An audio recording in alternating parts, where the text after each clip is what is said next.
Who the hell could that be? Hold your horses, you impatient bastard! It's a big friggin' house! Hello? Hi there! My name's PJ Cunningham. I'm your local realtor. Who? You haven't heard of me? I can't say that I have. That's okay. Why are you here bothering me during my supper time? I just want to eat. I'm from WCP Realty. We're the fastest growing company in all of Canada. Who? You haven't heard of them either? I can't say that I have. That's okay. You know, I'd really like to get back to my food. You thinking about selling your home anytime soon? It's a great time to sell. There's lots of buyers out there. You don't say. I know of a house that sold really quickly. Did you sell it? No, I didn't sell it. I haven't sold a house for a little while, but, you know, the house sold really quickly, and I can do the same thing just for you. Look, bub, I really am not thinking about selling my house right now. If I was, I would call a realtor I know, like my cousin Murray. Your cousin's a realtor? I'm gonna see Murray around Christmas time. And you're gonna see him at Christmas time? Well, you know, I have lots of skills. I really think that I can help you sell your house. Are you mentally challenged? Well, I mean, you know, I'm not selling. I can help shovel your driveway. I gotta go. Want me to paint your house? I gotta go. I can paint the house. I'm a really good painter. I got a still hand. I gotta go. My teachers always told me that one day I could do anything I wanted, like... I really am hungry. Can I go, please? Maybe I could just put my sign on your lawn, you know, and then just if anybody calls and I think that they're... It must be time for the Canadian real estate show. Have a listing, but everyone will think I have a listing.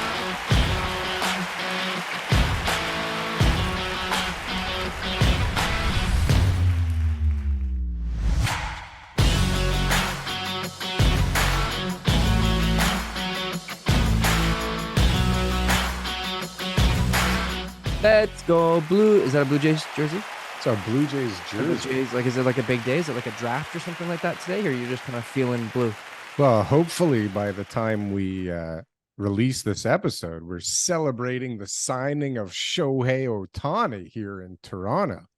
And we're not like the most disappointed we've ever been in our lives because we didn't sign Shohei. I was thinking, this kid, I mean, he's got to be, I think he's 26. He must feel like a seller in Toronto in like February 2022. Like, he's got something that everybody wants. people are just throwing money at this kid left, right, and center. And they're Tell going him to back take and forth. the offer. I'll Tell him give you don't another miss 10 out on the million. opportunity. I'll give you another 18 million. Right? Yeah, we'll All the people, pretty everybody I crazy. meet with today is always like, I should have sold back in February 2022. I'm like, everybody. yeah, me too. Yeah, join the That's club. how this works. Right. I should have listened to that crystal ball I had. Yeah. TK. Did you see that skit? Ooh-wee. That was crazy. Are you I didn't there? see the skit. No. You didn't see the skit? No. But I Oh. never heard of PJ Cunningham either. I never heard of that guy. He reminded me kind of that Hustler though. that Uber driving guy. You Ryan. know, naive, young, ready for anything, willing Just to do knocking whatever on it doors, takes, whatever it takes. whatever You know it what? takes, right? This is the truth, okay? What a horrible tactic. Skills are less important than work ethic in almost every industry. Skills are less important than work ethic. Yeah, because work ethic will lead to skills.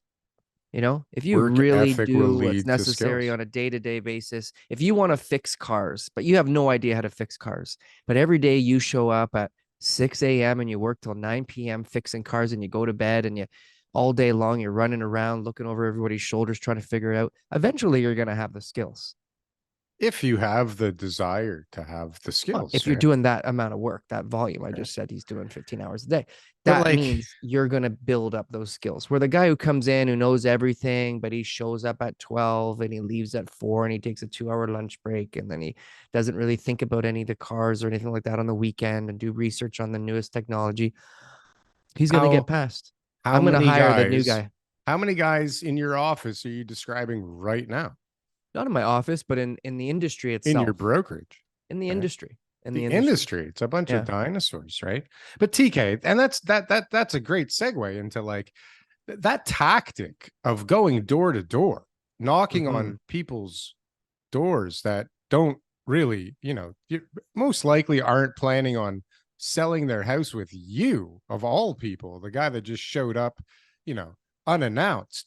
But isn't it similar to the phone calls we get from duct cleaning services, TK?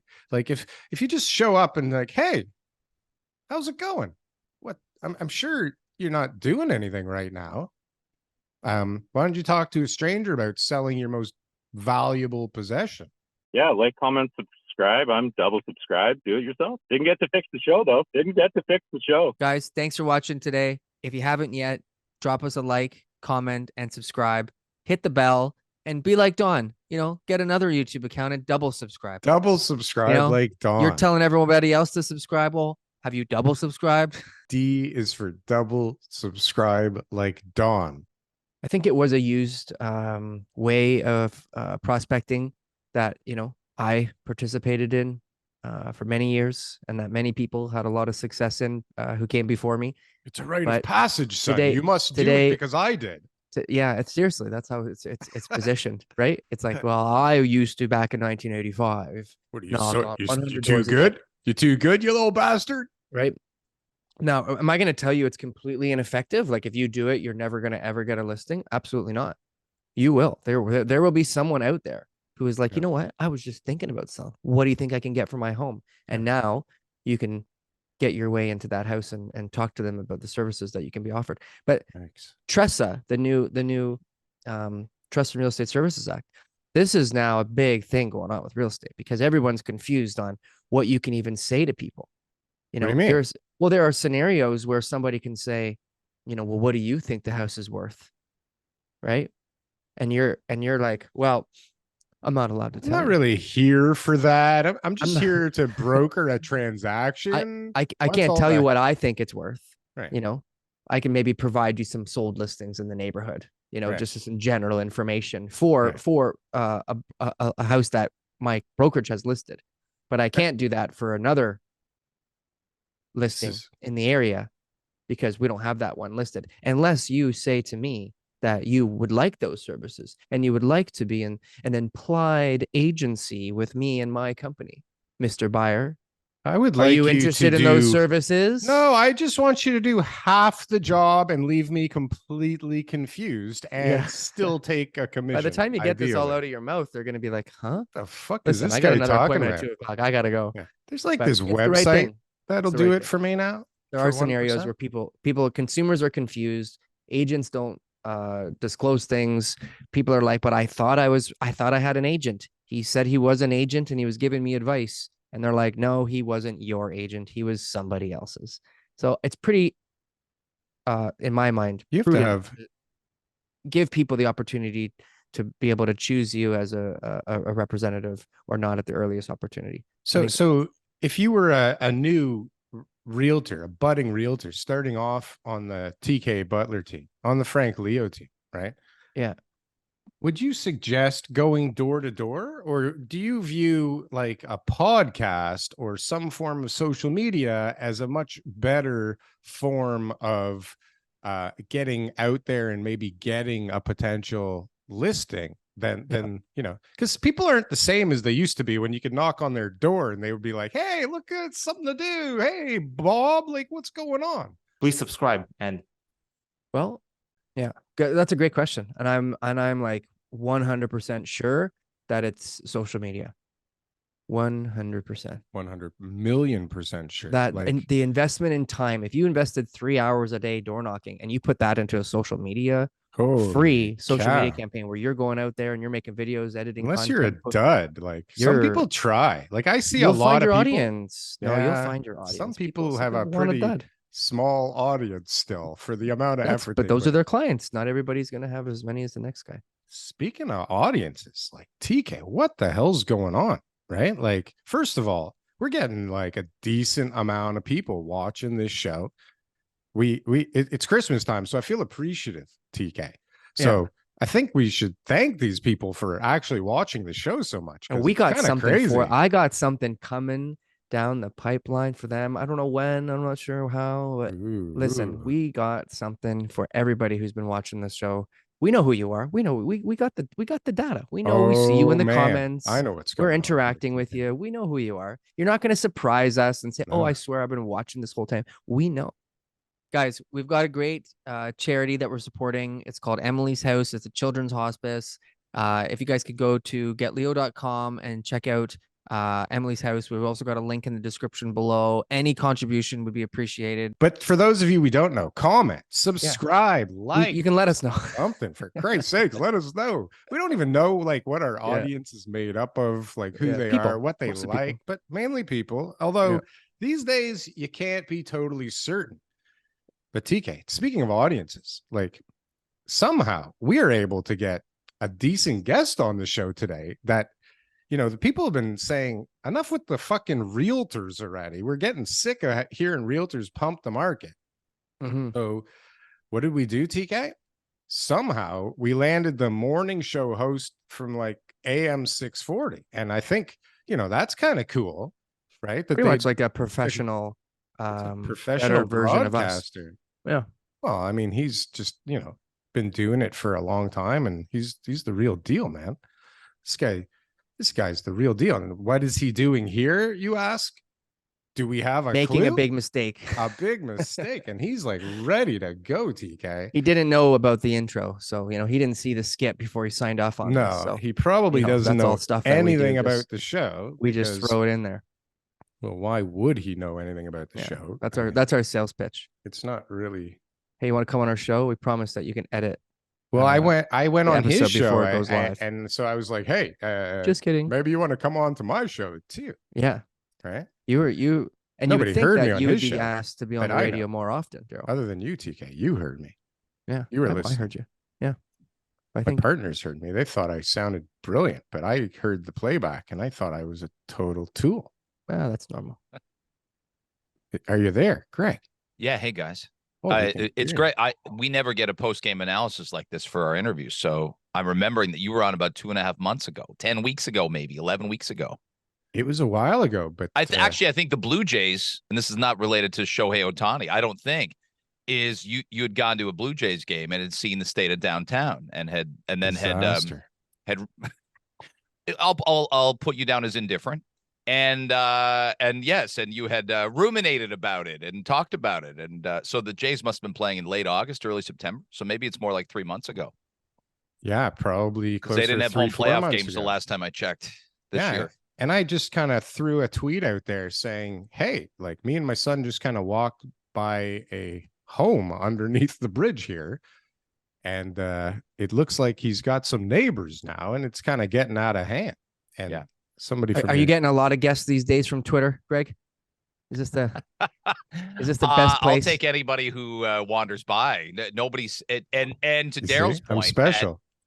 Well, you might have been on also before 7, and I've been doing morning radio a long time where you get up at 3:45, TK, and if you don't, some people's brain, they're not sure their brains and mouth are going to be in synchronicity, before 8:30 in the morning, and I don't blame them. So they're either hesitant or they're like, oh my God, that might not have gone well, but we think it went great. So there's a lot of occasions where we listen back and we're like, no, that person made so much sense between 6 and 7 a.m., which is rare for the human condition, I think. It's rare, unless you're raising young children, but then your blood pressure is up anyway, and you learn how to get up early and adapt to anything early, and you can't be hungover anymore ever again. Not that I am right now. I'm not. No, because my kids are teenagers now. I could be if I wanted to, but you learn anytime what's worse than having little kids and waking up with a massive headache? Nothing. Nothing on the There's- planet's worse than that. There's not being much 10 years worse. older and doing the same thing. That's maybe a little bit worse. I'd say being 10 years older and having like a few pre-construction contracts that need to close pretty soon would be That's right up worse. there. That's worse. And having your kids wake you up to remind you of those pre-construction costs. Sure. Okay. I'll give you that much. On the radio though, you don't get a second take though, right? Like you're putting out the content right away. And so Yeah. I occasionally will record an interview if we can't make something work for a time zone. So, like Monday is the next time I'm on 5:30 to 9. But if we can't make something work time wise and we need, like if it's Bob Ray, who's Canada's, ambassador to the United Nations, and he can't make it work in the morning, and he's like, can 7 o'clock at night work? The good thing now is with everything, a lot more technology than a decade ago, being able to operate from home, we can make that work. See, we didn't have that issue when we had No. Bob Ray on the show. he Because, came in studio, answering, he talking was, about his first house. he was just waiting, ready I to figured go. as much. And then, TK woke me up and I realized that we had 4 viewers and Bob Ray was never going to be one of the people that came on this show. And But they we all have were Bob you, Ray's which relatives.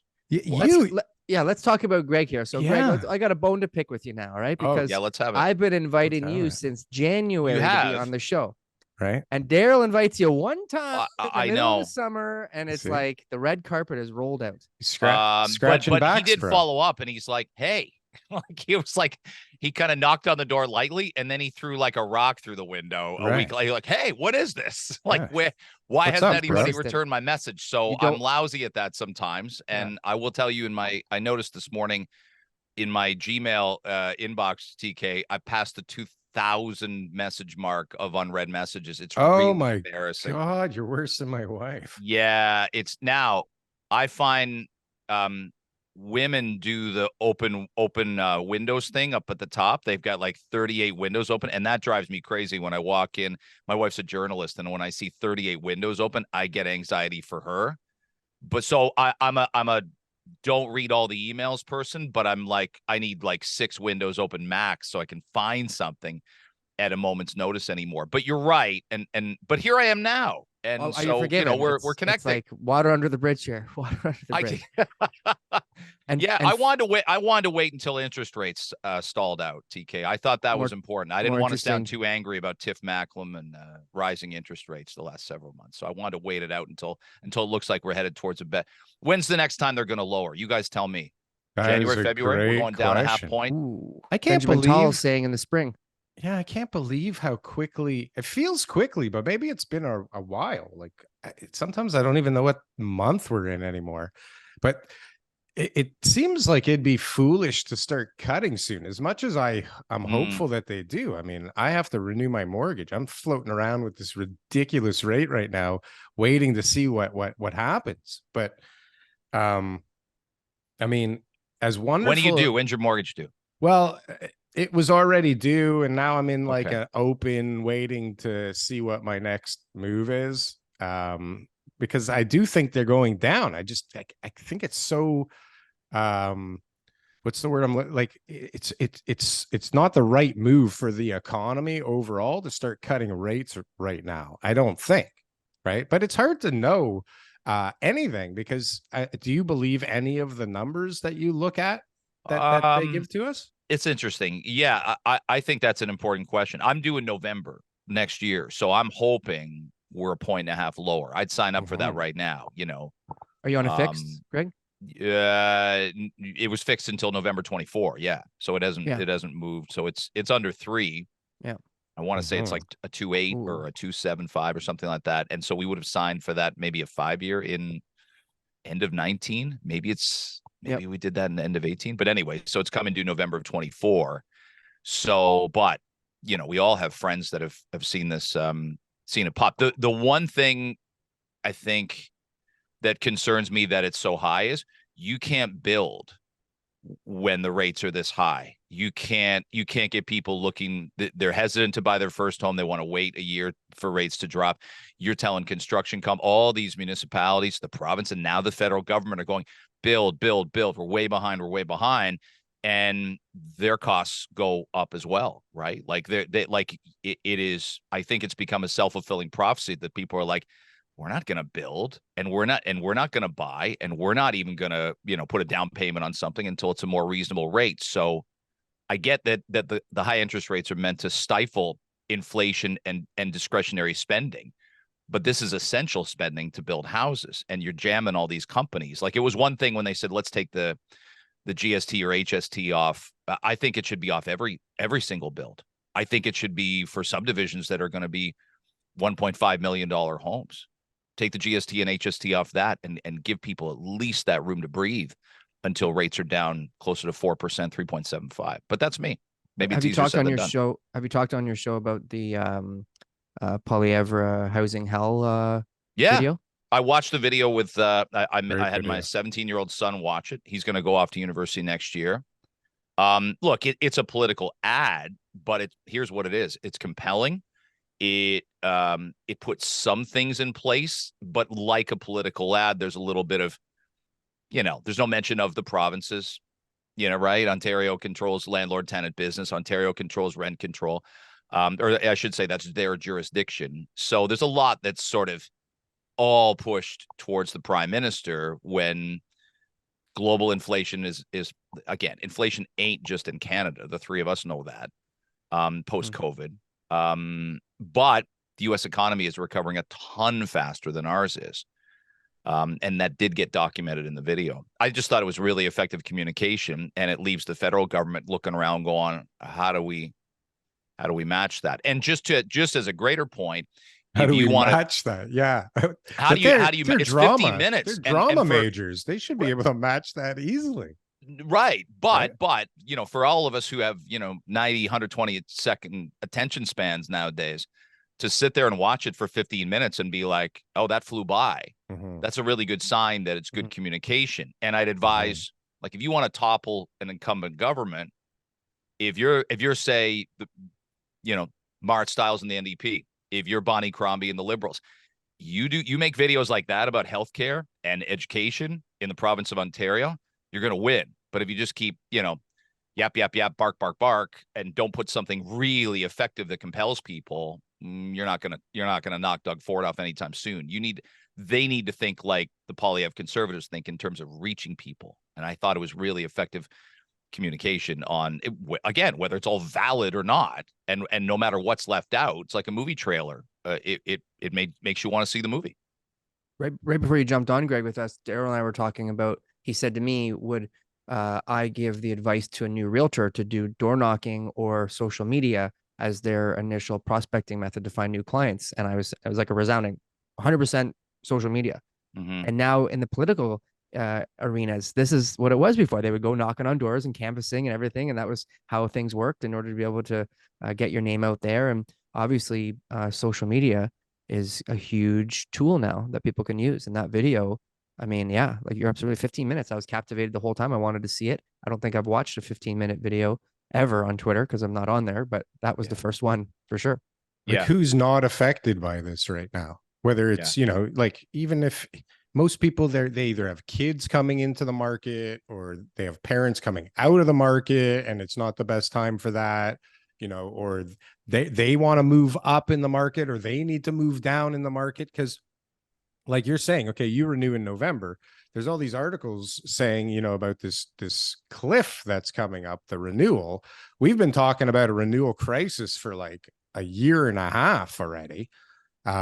But it just doesn't seem to come. Like we see power of sales increasing, but we're just not seeing like this level of destruction out there, which is kind of interesting. But there's a ton of mortgages. Like, I don't even know, can people handle 4.5 from where some of these mortgages are coming? Like, did people pay down any of their mortgage? Like in 2 years? They got stress tests. They were stress test at 5.25. But there's stress tests with 18 cousins on the form, right? Like, or 3 other people. Like those, what's the chances that those 3 other people are having some kind of issues at the moment and they're financial statements don't look as good, or maybe the guy that made their financial statements last time disappeared, right? Now they got to find somebody that can replicate them again. Like, who knows? But there's got to be something, right? Like we keep saying, something has to give at some point, but it really, yeah, there's going to be there's going to be a breaking point, and there's just going to be a surge, and we already seen it. I'm sure you guys have from the data you look at too. You got a surge of people leaving downtown Toronto. You got a surge of people potentially leaving the GTA. Now, some of that, again, I can't figure out. There are people. I talked to a guy who he worked in Toronto, sort of in my business. I don't want to say who he is, but he went to Windsor, and he moved to Windsor because his wife could work in Windsor.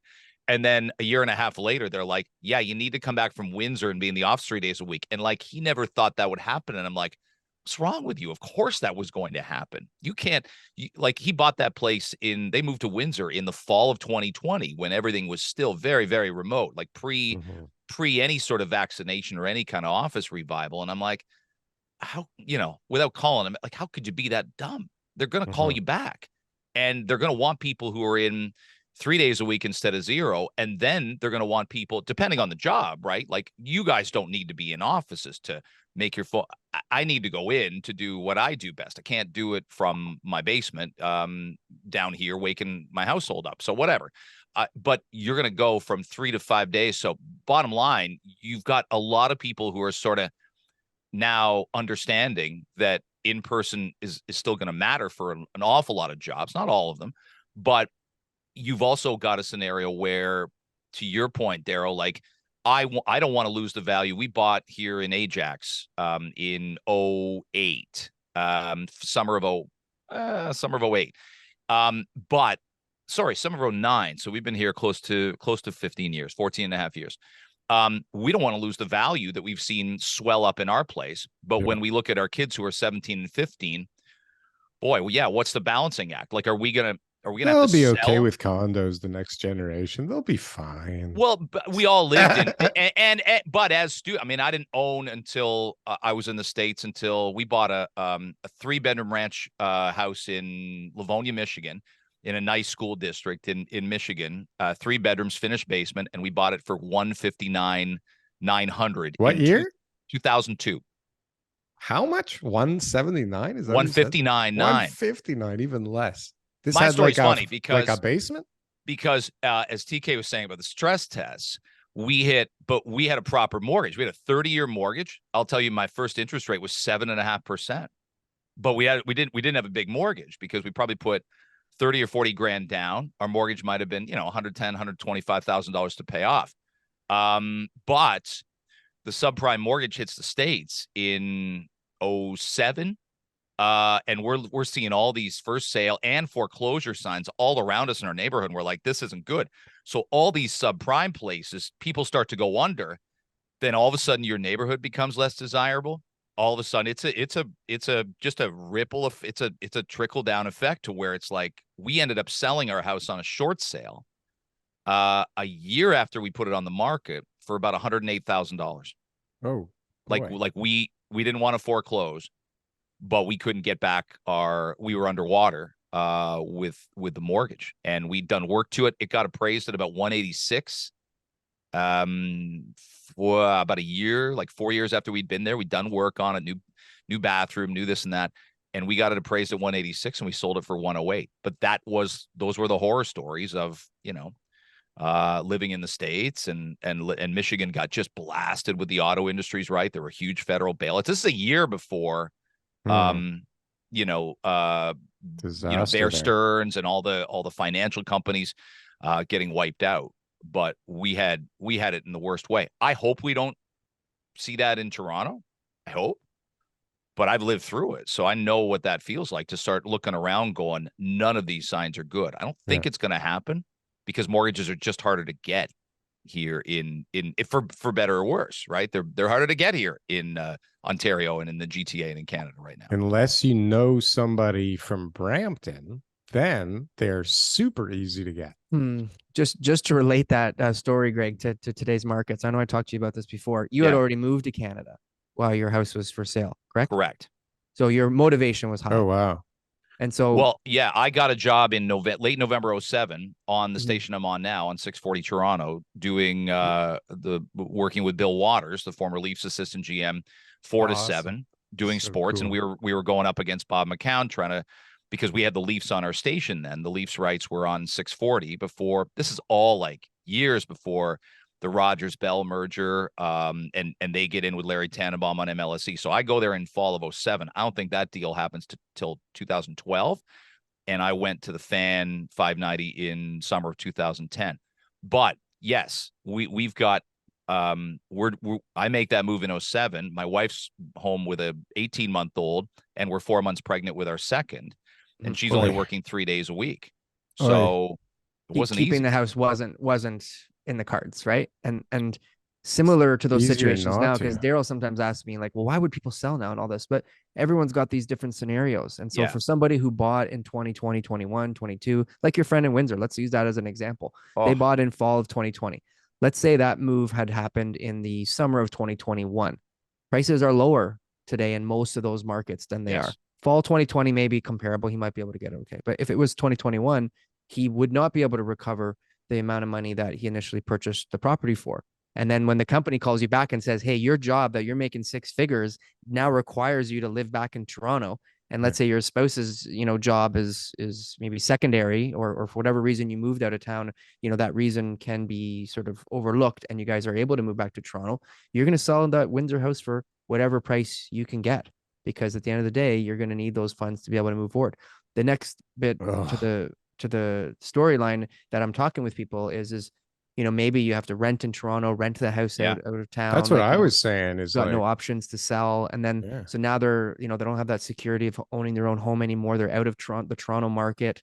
It's quite a mess, right? And it's definitely something that I think is going to happen a little bit more often than not. But unfortunately, a lot of those sales won't happen because people just won't want to take the loss on You the got sale. it. I had a friend I stayed with who had a spare bedroom at Christie and DuPont, and it was right near the there was a big grocery store there, I think a Loblaws, and I just would take the subway to Yonge and Dundas, was where the station was. We're obviously down by the waterfront now, on Queens Quay.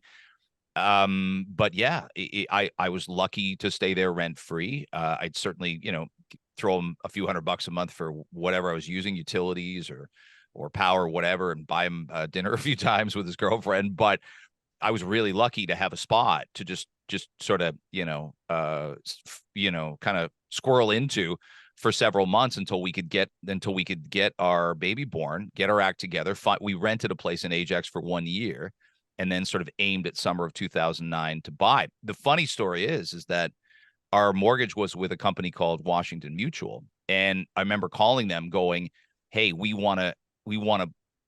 Basically trigger a short sale for the house. We want to sell it, but we want it listed as a short sale. We don't want it to be foreclosed upon, because that'll destroy my credit. Short sale doesn't help your credit, but it doesn't destroy it. And the bank said, well, you're still making all these. This is probably summer of 08. And we've been out of that. We've both been out of that house and had our baby maybe for 3 or 4 months. And they said, you're still paying the mortgage on it. And I'm like, yes. And they're like, stop doing that, because we can't do a short sale unless you show you don't have the Stop means to paying the pay it mortgage. anymore. So no problem there. We stopped paying it, and then we're able to trigger a short sale. But so many people were very much caught up in that. And to Darryl's point, yeah, I was one of them. desperate times call for desperate measures. When you got to move, and you got to move for work. I had 6 months of severance from Detroit because our morning show, like 8 people got let go on the same day in November of 07. But I find a job 3 months later, or 3 weeks later, I should say, just after U.S. Thanksgiving.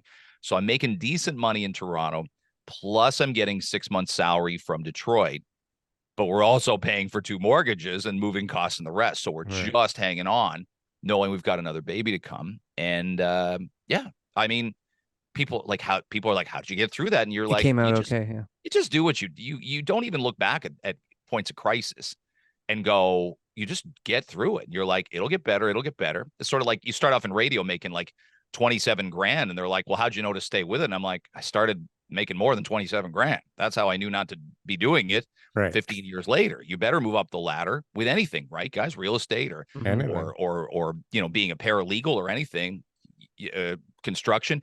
you better start making more money 10 years, 15 years later, or you probably need to find a new industry.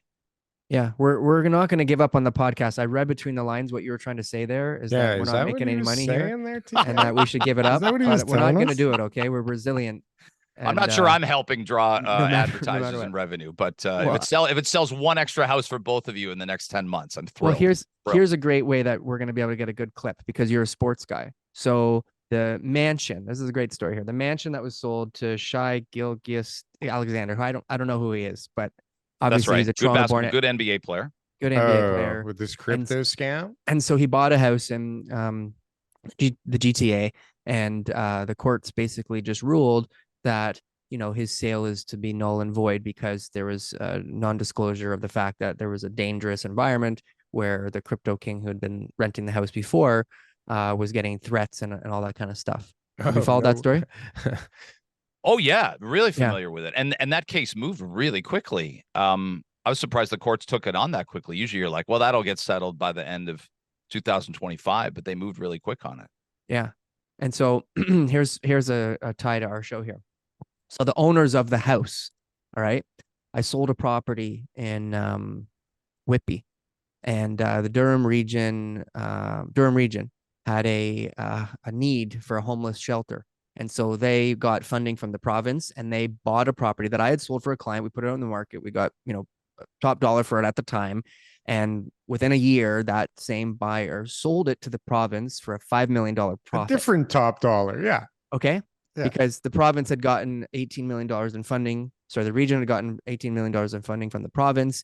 And this guy who was he's a big commercial landowner, owns a lot of hotels, all that kind of stuff. He knew what to do and he squeezed the region to make this huge sum of money. Well, Darryl, you don't know this. That same guy, him and his son and the partners, that's their house. They were the sellers. They were the ones, right? So like they did No really well on one way. real estate deal, but now on this real estate deal, Really? karma came back and they obviously have to now refund all the expenses and costs and stuff like that. And I'm not really sure how that would play out. Greg, do you know how that's going to play out? Like, is the house just going to go back into the old seller's name? And I think I was going to lean on you guys Has for that to. expertise. Yeah, that's what it That's says. probably the only thing that makes sense, right? Yeah, It's it sort has of, to. but like this NBA player is there in the summer. So this is in Burlington. And then all of a sudden he's got people on his door, knocking on his door, pounding on his door at 1 a.m. in the morning going, where's the crypto king? He owes me money. Where is this guy? I've got to talk to. And so isn't that just going to keep happening for any kind of new owner? Like the property, you guys have seen photos of it, right? It's right on the lake. Yeah.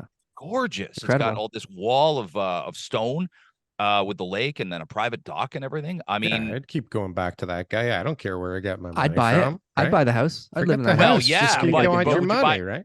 so if he gets it for 8.4 million, you guys would know better than me how much value it loses to a normal, unassuming couple that says, well, we'll just have better security or we'll put a camera at the door. We're not worried about it. Like, could that sell for now for 6.5, or is it going to hold its value? Well, definitely just in the real estate market alone, even if the house wasn't stigmatized, it went down $1 million since the time he bought it. Really? Right? Yeah. Just because the high end stuff is getting clobbered. Clobbered. Yeah. And so that's on the one side. And then the stigmatization, safety for these type of people who have that kind of money, who want to bring their families into that home. It's like most having a people won't buy it, suicide in the house. It like just right? kills the resale or a grow off. Even that, you might be able to find somebody who says, hey, you know what, that's, I understand, or they're not too superstitious, but when it's literally like someone may light my house on fire in the middle of the night because they think that this crypto king still lives there. How do you put a sign out front, like an election sign, like no crypto king here? Yeah. This is not wrong address. Like it's really tough to have some kind of a CGI or some kind of a notation being like, I know what you're looking for, but it's the wrong place. Yeah. It's I wouldn't believe 10,000 them. I'd be like, they're square just saying that. Really, he's inside. I That's know he right. is. This is all just a ploy, right? Yeah, they're holding him hostage in the basement till he comes up with their money. Yeah. So these are the things. So this is a real story. It's relating to real estate. It does have some new precedents because when people are looking at buyer beware, caveat emptor, we look at, okay, well, what needs to be disclosed, what doesn't need to be disclosed, and how should buyers proceed? And obviously, You know, this is now, and it's not just the structural integrity of the property or anything like that. It's external factors could lead to you being harmed while living on this property, and that is now what what we would consider a latent material defect that has to be disclosed to potential buyers. But How these many cases are like times? 1 in a million, right? Like it's Well- not nothing you'd spot in a home inspection. It's nothing you'd spot. Like you need to be transparent about something that happened that's bad in the house. Like you Yeah. said, Darryl, it like a murder or something else. Like I laugh when all these houses from movies go on sale. I think the Silence of the Lambs house where the Buffalo Bill character lives, that they filmed it, went on sale. It keeps reselling and reselling, and I'm like, wow, kind of creepy to think you'd want to live there, but it's a great to have people over for U.S. Thanksgiving. Go, guess what this house is? This is a different story here in Burlington, big time. Wonder how often it happens that like there are people that do shady stuff while renting somebody else's house, but it's not this big a story. You know, it's not this kind of buyer. It's like probably not in this nice an area either. But how many people, you know, get somebody, you know, they leave the property, they were a renter. Next week, the new tenant's in there and somebody's knocking on the door going, hey, where the hell's Benny? Benny doesn't live here anymore. There's some gambling houses and a few things in Markham, right? A couple of those guys that were like $10 million homes that got busted, which is pretty Yeah, I'm here to play cards. Where is everybody? What's going on? Right? Yeah. That's This funny. feels like for your boss TK. This is not a house Frank Leo would buy if he can't get the price. I feel like It might this might be fall the one underneath exception one to of the the rule for our guy Frank. restrictions. Yeah. You know, it's funny. I was listening to 640 and I heard the most recent one you were reading was Adam, and he was a client of mine, and I sold his condo, and you know, it was on the air, and it was just so happens to be right before our show today, right? So I was just thinking about, like, I mean, how many ads have you read for Frank? Different ads, you think, over the last year? Oh my goodness. Well, I don't know. There's probably like 200 shows a year, but you know, we get 8 or 9 great anecdotes and stories about every couple months. It's impossible to say. Like I've probably done 550, 600 live reads for him in 3 years. Frank Leo and TK couldn't get you on the show. What's going on? Right. What the I hell did. is going It just on? took me TK, 10 months. How hard did you try, bro? What's going on here? TK's Check those busy 2,000 selling unread houses. emails. I You'll don't see. do anything. I'm busy inviting people to the show while TK is out there hunting and hustling. This guy's, listen to it. He's in on every deal. You hear what he's talking about? Every single thing we've talked about. He's like known the seller. He's sold the property. That's right. There you go. That's why I bring up these points, right? Give Holy people the inside cow. information. TK is everywhere. He's like, What about Tressa? So this is like our new Trust in Real Estate Services Act. Have you heard much about that? Like, Darryl hasn't heard much about it. I'm wondering how much the public really knows about it. It's something that just came into effect. It's new legislation at the province that started December 1st on how we deal with consumers. Is that anything that's come across? No, tell me a bit more about it. It hasn't crossed my radar completely yet, but is this based on it's got some based of on the new ruling in the States about no. The not like the open new, bidding, not the and not the some new lawsuit rules. and with the commissions, but the most popular topic is open bids. Yeah. Yeah. Is So it yeah, even like a that's topic anymore? well, Like, that's what nobody's even consumers talking want to about this hear. stuff. They don't really care about what level of agency they have and how we need to explain it to them. The consumers don't care about that. But yes, consumers now can have an open bid, so they can have an actual auction for their property. But the craziest part is the seller at any time can just say, "Oh, you know what? I'm going to disclose everyone's bids now." So everybody After goes. they said it wasn't going to be open bidding. Yep. So they can send in. There's no rules. Literally, they said the only What? thing about open bid rules are there are no rules for the No seller. rules. And so everyone can submit an offer, and it could be 5 offers, and everyone says, great, 800, 900, 950, 925. And then the seller goes, you know what? Everybody's offers are now being disclosed so that everyone can see this is a real bidding situation. And we want to make sure that everyone knows. And if they're willing to beat that highest offer, they have an opportunity to do so. And wow, that's an interesting. What does a home seller move. prefer, TK? What would the average? Maybe they differ, but Yeah. if you surveyed 100 people selling nice house in a nice neighborhood, would they prefer it was open bidding or would they not? No, close bid, because Toronto's generally a bullish market where we've got a lot of competition, where we've got a lack of supply, excess demand. And so what's happened in many scenarios is the first place offer and the second place offer are hundreds of thousands of dollars apart. Really? And Yeah, so so you're like, why don't would you tell want to give up anybody. the Yeah. opportunity for that buyer to come in and do it? Now, in a downward market, we talked about this last episode. In a downward market, I just had 5 offers on a property where after I sold it, the guy who was second place came back and was like, we definitely would have beat that, but we were just nervous about overpaying. We didn't want to go and, blow our brains out to find out that, we beat everybody by a significant amount. And so an open bidding scenario there would have actually made the property sell for more money because the second place offer would have just gone up an extra 10. Maybe the first place guy would have gone up an extra 10 and they could have gone back and forth like you see in a traditional auction. But in these other scenarios when the market was hot, yes, there was times where like we had 20 offers and like the highest offer was 150 over asking. And then someone's like 350 over asking. Boom. Did I win? And we're like, Did I win? It's close, but yeah, we'll you see got in a it. year and a Close. half if you won. Yeah, Right? I look at it like how eBay's popularity was when it shot up. I don't think it would have been as popular without being able to see the bid that you needed to beat clearly, right? Like it's a transparent auction where you can have the top bid for, whatever it is, concert tickets or somebody's hockey puck collection, and next thing you know, you check back, you get an alert on your email, like, oh my God, somebody just passed me. I got to get back on.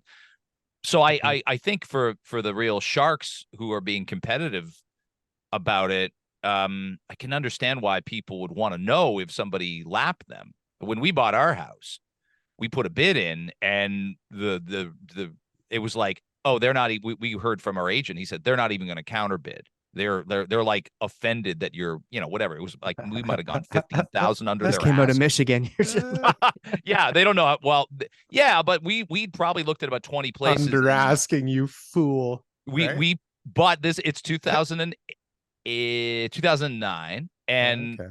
I don't know if we were 15 grand under asking, but they were like, oh, they're insulted. So we're like, okay, fine. Let's offer them what their asking is. And then they just took it the next day. So again, we tried to play insulted. Right. Yeah, they're not that exactly. Like they're, methinks thou doth protest too much. But it had we thought, oh, well, somebody's roared in and has bid this, then we've got a better sense of the market. We didn't want to lose the house. It's the same house we're in now. It's the house we hope to be in the next 15, 20 years. But we looked at 19 others. So we weren't like, it wasn't, we have to have this or else. We looked at a lot of places in Rouge Hill. That area was really expensive in 08. We just couldn't find the mix. And then we looked in Pickering, we looked in North Claremont, and then we found a place in South Ajax, closer to the water, that we just loved, but we didn't want to lose the house. So we were, okay, let's give them what they're asking for. Yeah, those are my mom and my sister. I'm in the Rouge, and my mom and my sister are down in West and East South area, like near Rotary Park. Yeah. Yeah. I probably see them walking then.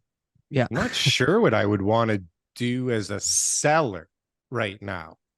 Like, what's the how do you get the most money out of this new system? I think I kind of like that idea of saying no open bid, and then at the end go, hey, guess what? These are the top bids. Anybody want a last chance? if one guy didn't blow his brains out, then you can then just make it closed bidding again. They're all close. Then go, hey guys, open again. Let's see. You can do that, Daryl. You can do that. That's what they're telling us. That's what they're saying. It's also so new. wrong, man. So new, but that's what they're saying. They're saying there are no rules. The seller can decide open bids, no open bids, but there is a clause that the buyers can put into their agreement that is going to be from the AREA and from the Real Estate Council of Ontario that would that has to be not accepted. permit the seller to share their bid or to null and void the offer. I haven't read the clause yet. I just saw it in the video. Or it will null and void their offer if they do share it. So it's kind of like a way to protect yourself as a buyer if the seller decides to go with open bids. What about a bully offer? Like that? Can that be transparent somehow? Like this whole thing has to be only one set offer. up. So who you telling it to?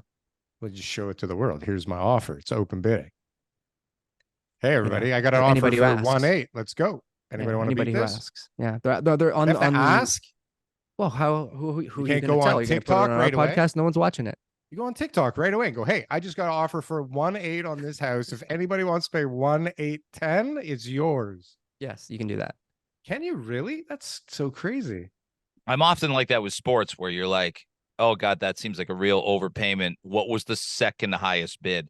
Like the Maple Leafs have had some free agent contracts like that. There was a defenseman named Jeff Finger who came here and he was not a great defenseman. And the Leafs, I think, they gave him $3.5 million a year for 4 years. And I remember being on the air going, he got $3.5 million over 4 years. And somebody's like, no, per year. And I'm like, what?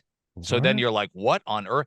That agent deserves a lot higher commission for getting that dude $14 million over 4 years. Because what was the second highest bid? Like 7? Like, how on earth? It's supply and demand, right? How did the agent play the Leafs? The guy went full on Bob Sugar from Jerry Maguire.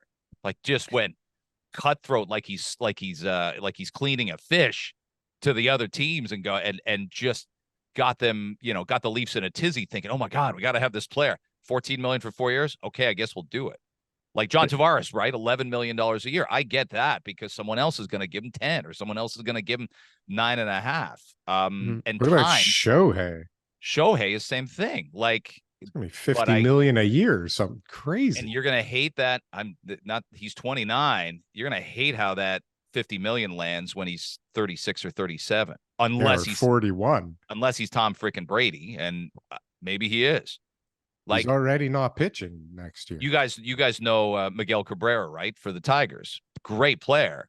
But the Tigers did exactly that and gave him an 11-year deal. And the last 5 were awful. But he was out of shape. He had bad habits. He was a bit of a heavier dude. This is like, when you're going to give sort of, Ohtani doesn't look that way. And it looks like he's got himself together. So eating, drinking, cardio, all that doesn't look like a problem for him.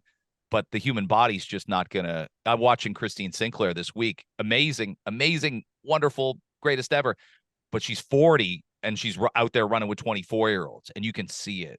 You can see it in a sport like soccer. So I don't know.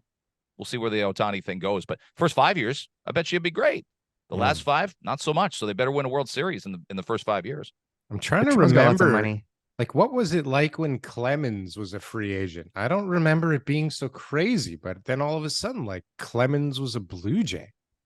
Yeah, that was wasn't that amazing? I'm glad you said that because everyone's like, there's been nothing like this before. I'm like, Roger Clemens is picking Toronto over every other team on the planet. Paul Molitor did that a few years earlier, right? Dave Winfield, Dave Stewart, Jack Morris. Jack Morris. But they were getting guys at the end of their career, right? They weren't getting 29-year-olds. They were getting 37, 38-year-olds going. Productive. Right. Still, Jose Canseco. Come on. Yeah, they were.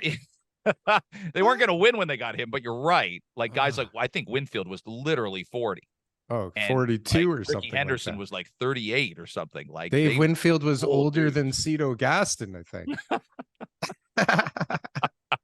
Yes. So the glory days. I don't know. The glory days. But guys like you two and even me, if you care about the city, like this will supercharge tourism this summer. Oh, yeah. This is big. This has an effect on real estate. I'm glad you said that. Absolutely does. And the city's $1.5 billion sinkhole of money. It'll certainly help tourism, and you don't have to spend a dime. People are making a fuss, you guys know, but 6 Taylor Swift concerts getting 50,000, and they should. That's great for the economy. People will pay for hotel rooms and stay.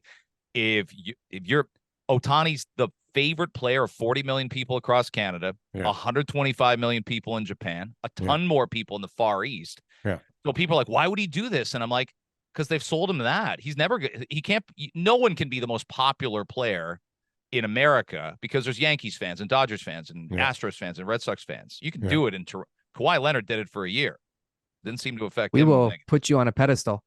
I hope he's not a Kawhi Leonard, though. I keep telling my son like can't even sleep over this. And I keep telling him like, be ready to be completely disappointed. This is Toronto. But then I keep thinking about Clemens and I'm like, shit, crazy stuff. TK, I don't know if you were into baseball back in those days, but like for Roger Clemens, first of all, everybody here hated that son of a bitch. Like, right? Wasn't he like enemy number 1 forever? And then I think so. I think Yankees fans. Yeah, I think if you weren't a Red Sox fan, you were like, oh God, we're facing Clemens again. He was just bullheaded and arrogant and cocky and whatnot. You remember the video of him as a Yankee throwing the shard of the bat at Mike Piazza? Like he just didn't give a flip. 'Cause he was But the he came here and best. won the Cy. But he's on bad teams when he got here. That was the problem. He was not on really good teams, but he won the Cy Young and was everything Twice. back to back. But then he said, "Hey, we're not winning here. I want out." Right. Remember they traded David Wells back to him. The Yankees sent Wells back to Toronto. A couple other pieces as well, and Clemens got to go to New York. And next thing you know, he's in World Series every year. So speaking of tourist attractions, okay, so Ontario Place, Oh all right, my we're picking God. up the Science Center, Yeah. and we're dropping it off down by the water in this beautiful park that we have that is incredible, that is a tourist attraction, and that is Sounds going to be cheap. an absolute like beautiful modern infrastructure that we desperately need, right? Because we just got such a great use of those lands, but people are not happy. People think I that the think. Ontario Science Center should stay where it is. That who's public enemy number one? Doug Ford, right? Anything Doug does, everyone hates. There's no, everyone's got a comment about it. Meanwhile, he's just trying to make things make sense again. What are your thoughts, Greg? Well, I think Ontario Place needs something done with it. The idea of it makes me really angry. When I moved back here, guys, in late 07, we took our kids down there in 08 thinking, oh, it's the Ontario Place of old. And I'm telling you, it was like showing up. You see all those movie scenes. And, oh, the hotel's got a pool, like in National Lampoon's Vacation. And the pool's got garbage in it and swans are swimming around it. And you're like, oh, God, that was taking the GO train down to Ontario Place in the summer of 08. So there's a lot of municipal governments, but there's an awful lot of provincial governments because it's way more their land and way more their jurisdiction that really shouldn't sleep well at night, knowing they just let it get to what it got to. And but the urgency right now for it is really interesting because where I think you're not wrong. There's people that are going to praise Ford no matter what he does, criticize him no matter what he's still sitting at 40% in the polls. He'd win a majority like a snap of a finger today if an election was next summer, let alone tomorrow. So there's a lot of work for the opposition parties to do in the next 2.5 years before there's an election. But I would make the case there wasn't a lot of transparency with this. There wasn't a lot of public consultation. Is that the be all and end all? Not sure, but I think that part irks me a little bit. But something needed to be done. It needs to look more like, have you guys been to Chicago and seen Navy Pier? That's what it needs to look like. I didn't. Yeah.